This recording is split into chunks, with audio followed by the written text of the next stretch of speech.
मेरे बच्चे, आज तुम्हारा शत्रु मेरे दर पर आया है। आज वो मुझसे यह प्रार्थना करने आया था कि माता, इस व्यक्ति ने मेरे साथ बहुत बुरा किया है, कृपा करके उसे सजा दो। आप अपनी शक्तियों का प्रयोग करो उसे बर्बाद करने के लिए। मेरे बच्चे, वही व्यक्ति है जिसे तुम बहुत लंबे अरसे से जानते हो, एक समय पर तुम्हारा बहुत करीबी था। हाँ, कुछ सालों से तुम्हारी उसकी बात नहीं हो रही है, तुम दोनों के रिश्ते खराब हो गए हैं, पर वो तुम्हारे सामने ऐसा दिखावा करता है और वो इस संसार के सामने इतना दिखावा करता है जैसे वो कितना सुलझा हुआ व्यक्ति है और वो कितना शांत स्वभाव का व्यक्ति है। वो तो जैसे कभी किसी के साथ बुरा कर ही नहीं सकता। अगर तुम उसकी सच्चाई किसी को बताने जाओ तो लोग यही कहेंगे कि तुम झूठ कह रहे हो। और वह मेरे दर पर भी वैसा ही बनके आया था जैसा वो इस समाज को दिखा रहा है। जो मुखौटा उसने इस समाज के सामने पहन रखा है, वही मुखौटा पहनकर आज वो मेरे दर पर आया था मेरे ही बच्चे को बर्बाद करने की विनती मांगने। मेरे बच्चे, उसे यह नहीं पता है, मैं अपने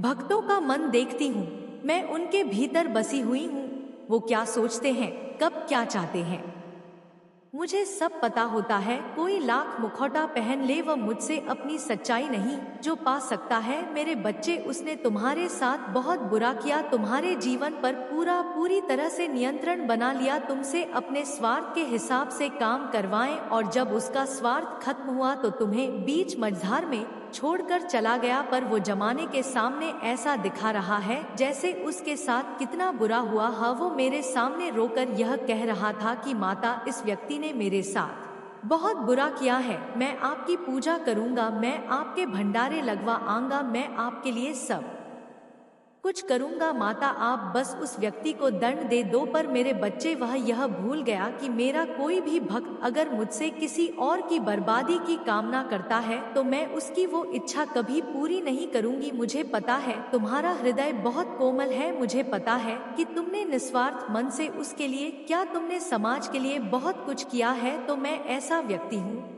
कि तुम सबके लिए सब कुछ करना चाहते हो, उसकी प्रार्थना से और उसके रचे हुए षड्यंत्र में मैं नहीं फंसने वाली हूँ। वो लाख मेरी पूजा कर ले, कोई भी व्यक्ति मेरी लाख पूजा कर ले, मेरे बच्चे, अगर उसका मन साफ नहीं है, अगर उसकी पूजा में मेरे प्रति भावना सच्ची नहीं है, वह मुझे अपनी माता मान के नहीं बल्कि मुझे एक दिव्य शक्ति मान के मुझे जागृत करना चाहता है, तो वह मेरे तप को सहन नहीं कर पाएगा, वह मेरे दिव्य शक्ति के प्रकाश प्रभाव को सहन नहीं कर पाएगा। मेरे बच्चे, अगर उसके प्रेम में है, अगर वह मुझसे किसी और का बुरा करने के लिए प्रेम कर रहा है तो उसे सफलता कभी नहीं मिलेगी, ना ही उसे मैं कभी मिलूंगी। यही फर्क है तुम में और उसमें। तुम मुझसे प्रेम इसलिए नहीं करते हो क्योंकि तुम्हें मुझसे कुछ चाहिए, तुम्हारी तो आंखों में आंसू आ जाते हैं। मेरा नाम सुनकर, मुझे देखकर तुम अपने दिल की हर दुख दर्द को मुझे ऐसे बताते हो जैसे एक बच्चा अपनी माँ को रो के बताता है। इसलिए मैं तुम्हारी भावनाओं को सुनती हूँ, इसलिए तुम्हारी हर प्रार्थना को सुनती हूँ, और इसलिए मैं तुम्हें समाज की हर सुख समृद्धि देना चाहती हूँ।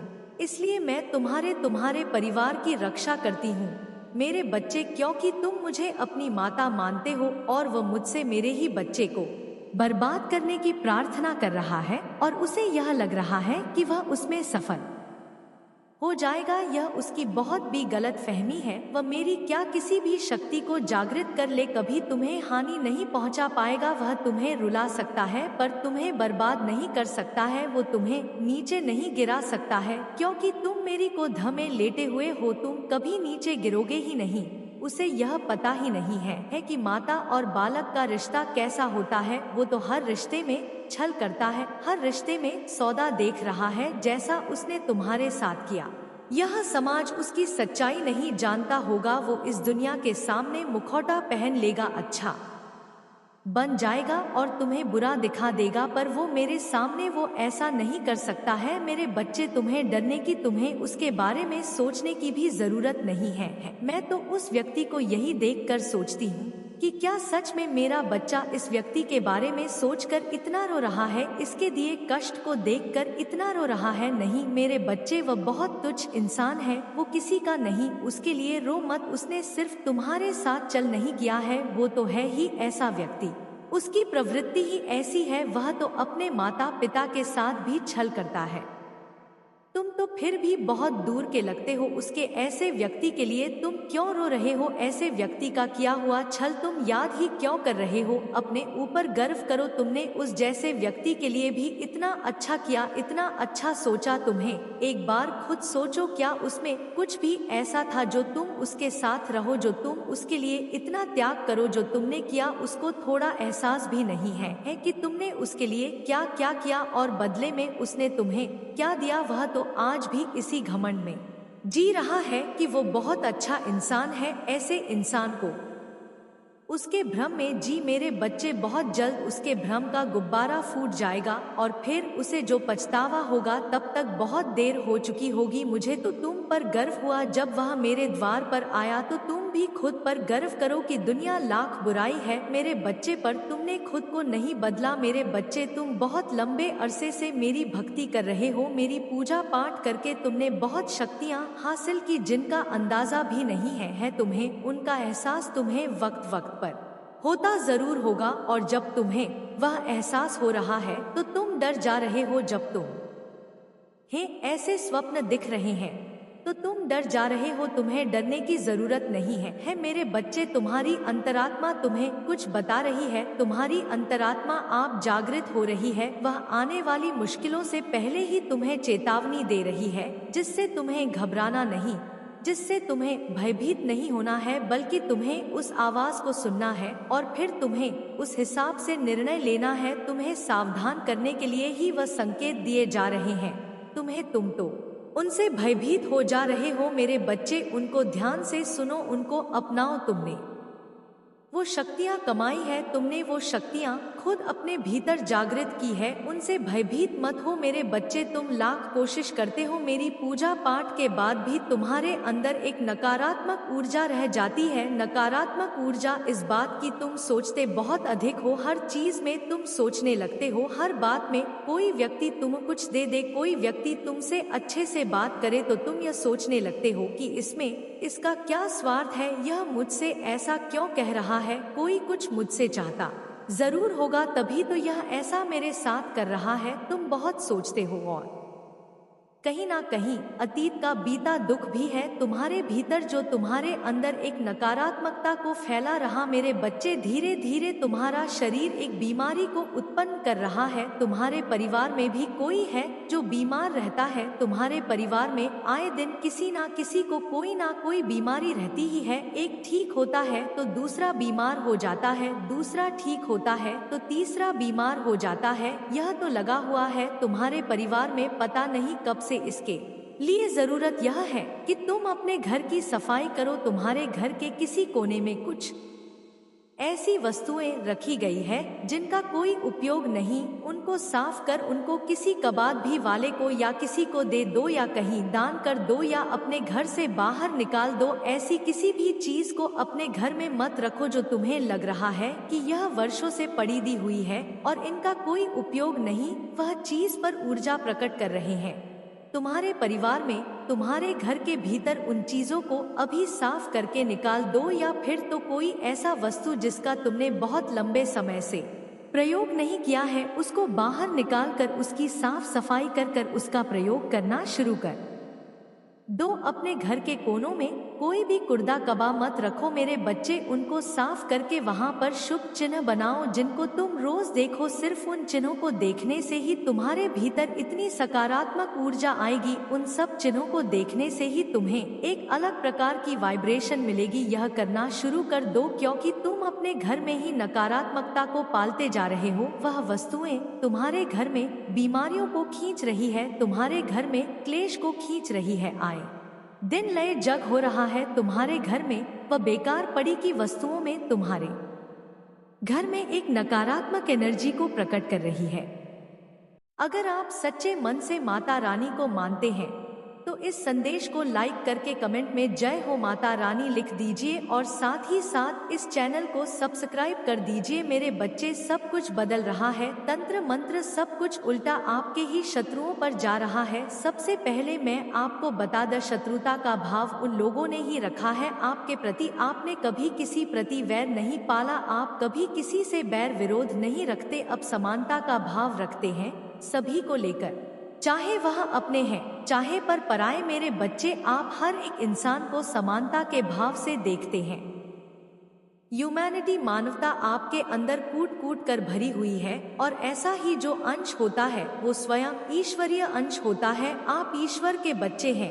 आपके अंदर परमात्मा का विद्यमान जागृत स्थिति, यह आपकी परमात्मा का अंश है। आपके अंदर जो आप जानते हैं, आप एक ऐसे इंसान मुझे दिखते हैं कि अगर आपका आप बहुत नुकसान हो जाए और उस नुकसान में दूसरे का फायदा छुपा हो, ध्यान से सुनना मेरी बातों को मेरे बच्चे, किसी का फायदा करने के लिए आपका भले ही छोटा मोटा नुकसान हो जाए, आप इस चीज को सह जाते हैं, दिल से इस चीज को सपोर्ट करते हैं कि मेरे छोटे मोटे नुकसान से अगर किसी का फायदा होता है तो ठीक है, आई एग्री, मैं उस हर चीज करने के, सब कुछ करने के लिए तैयार हूँ कि अगर मेरी वजह से किसी को फायदा पहुंच रहा है, किसी की हेल्प हो रही है, किसी को खुशी मिल रही है, तो मैं उस चीज के लिए तैयार हूँ, मैं खुश हूँ। ये जो स्थिति है आपके खून में है, ये चीजें आपके संस्कारों में है, यह चीजें, आप ये ऐसे इंसान नहीं हैं कि आप दूसरे के दुख का कारण बने, आप दूसरों को तकलीफ दे, आप ऐसे इंसान नहीं हैं। मतलब दूसरे का फायदा होता हो तो आप वह अपना नुकसान कर लेंगे, लेकिन आप अपने फायदे के लिए दूसरों को तकलीफ दे नहीं सकते। यह आपके उसूलों के खिलाफ है, आपकी ऐसी परवरिश ही नहीं है। आप एक खुदार व्यक्ति है। मुझे ऐसा भी लगता है कि आप बहुत नेक और बिल्कुल दिव्य स्वरूप माता पिता की संतान हो सकते हैं, या फिर आपके जो माता पिता रहे हैं वह बहुत ही ज्यादा भक्तिमय थे, भक्ति में लीन रहते थे, परमात्मा का दिव्यांश उनमें था। या जो आपकी माता जी हो सकती है, वह भी कोई साधक साधिका हो सकती है, उन्होंने भी परमात्मा की शक्तियां को साधा हुआ था। इस तरीके से मुझे आप लोगों की एनर्जी आ रही है, और आपके जो पिता है वो भी कहीं ना कहीं एक दिव्य अंश थे, उनके अंदर दैवीय गुण ज्यादा हो सकते हैं। एक होते हैं ना औरत की रिस्पेक्ट करने वाले मर्द, सच्चे मर्द वो होते हैं जो एक स्त्री की रिस्पेक्ट करते हैं। तो आपके जो फादर हो सकते हैं, ऐसे फादर या मदर की मतलब माता पिता की आप संतान हो सकते हैं, जो एक दूसरे के अपोजिट जेंडर की बहुत ज्यादा रिस्पेक्ट करते हैं। पुरुष है तो वो स्त्री की बहुत वैल्यू करेगा, और स्त्री है तो वह पुरुष की बहुत वैल्यू करेगी। इसमें हस्बैंड वाइफ के रिश्ते की हम बात कर रहे हैं। किसी भी तरीके से गलत कुछ भी लेने की कोशिश ना करें। और वैसे भी जो स्पिरिचुअल सोल है वो पॉजिटिविटी है, नेगेटिविटी में से भी पॉजिटिविटी निकाल लेती है। और जो गंदे दिमाग के गंदे लोग होते हैं वो अच्छाई में भी कहीं ना कहीं बुराई ढूंढ लेते हैं। तो ये जो अच्छाई बुराई का चश्मा है, ये हमने खुद में पहना हुआ है। सामने जो सिचुएशन है डज नॉट मैटर, आपका चश्मा काम करेगा कि आप उस चीजों को, सिचुएशन को किस नजरिए से लेते हैं। तो यहाँ पर आपका परसेप्शन क्या है, ये चीजें ज्यादा मैटर करती है। मेरे बच्चे ध्यान कीजिए, जब कीजिए प्रार्थनाएं कीजिए, संतुलन, ऊर्जा का संतुलन भीतरी कंपन को नष्ट कर देगा का अभ्यास करें, प्राणायाम करें। सपनों के द्वारा मैं आपके साथ संवाद करूंगी, आपके कान्हा जी, आपके ईश्वर। मैं अपने कान्हा जी को, राधे रानी को, अपने राधे कृष्णा शिव शक्ति को मानते हैं। आप जिस भी अपने ईश्वर को मानते हैं, मुझे उम्मीद है पूरी कि वो आपको सपनों में दर्शन देते हैं और आपको ना बहुत प्यार से गाइडेंस दे करके जाते हैं।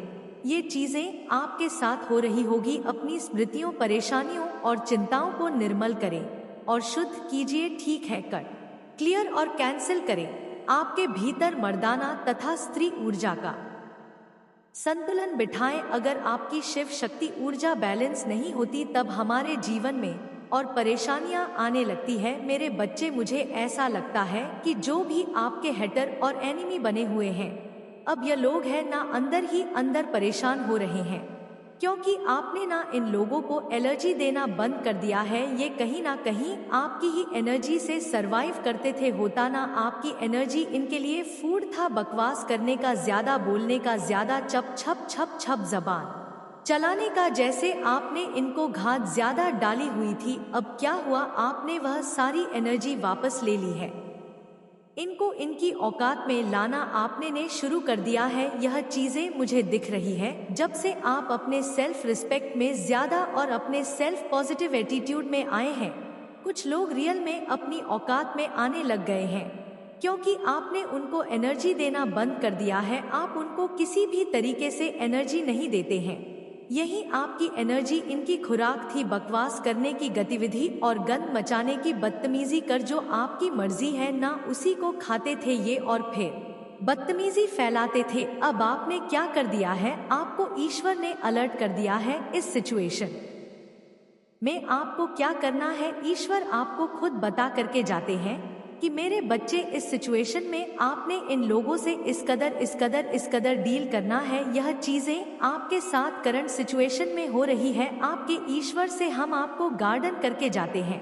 यह सपने के माध्यम से हो सकता है, यह मेडिटेशन में बैठते हुए मैसेज चैनल हो सकते हैं, या जब आपको स्मरण करते हैं परमात्मा का, अपने ईश्वर का जन्म जात करते हैं, तब यह चीजें आपको आपके माइंड में, आपके सबकॉन्शियस माइंड में ईश्वर के द्वारा डाली जाती है। और इस चीज को देख करके ना अब उनको यह लगी हुई है कि आप ऐसे लोगों से ना फालतू उनको मुंह लगाना पसंद नहीं करते, ना तो इनको आप मुंह लगाना पसंद करते हो ना पसंद करते हो। अब यह लोग आपसे बहाने ढूंढ रहे हैं बात करने के, क्योंकि उनको कहीं ना कहीं पता है कि आप एक ईश्वरीय अंश है, इनको पता है। लेकिन ईगो इतना अभी भी हावी है कि ना इस चीज को यह मानने को आपके सामने नहीं बताते कि आप एक ईश्वरीय अंश है, पर इनको पता है कि आप एक डिवाइन शश हो, आपके साथ ईश्वर की शक्तियां हैं। यह जानते हैं इस चीज को, आपके वाइब्रेशन इतने हाई हैं कि आप सीधा कनेक्शन आपका परमात्मा से है। आपका क्राउन चक्रा एक्टिव हो सकता है। जब आपका क्राउन चक्रा होता है ना, तो आपको ना आंखें बंद करने के साथ ही व्हाइट कलर का बहुत बड़ा कमल का फूल जैसे आपके क्राउन चक्र पर घूम रहा इस कदर महसूस होगा, और उस पर स्वयं ब्रह्मा जी विराजमान होंगे। यह आपको ना आंखें बंद करते कि जस्ट ना सेकंड के अंदर यह पिक्चर आपकी आंखों के सामने होने लग जाएगी। अगर आपका क्राउन चक्र एक्टिव है तो जरूर से चेक करें। तो यह सारी चीज अगर आपके साथ है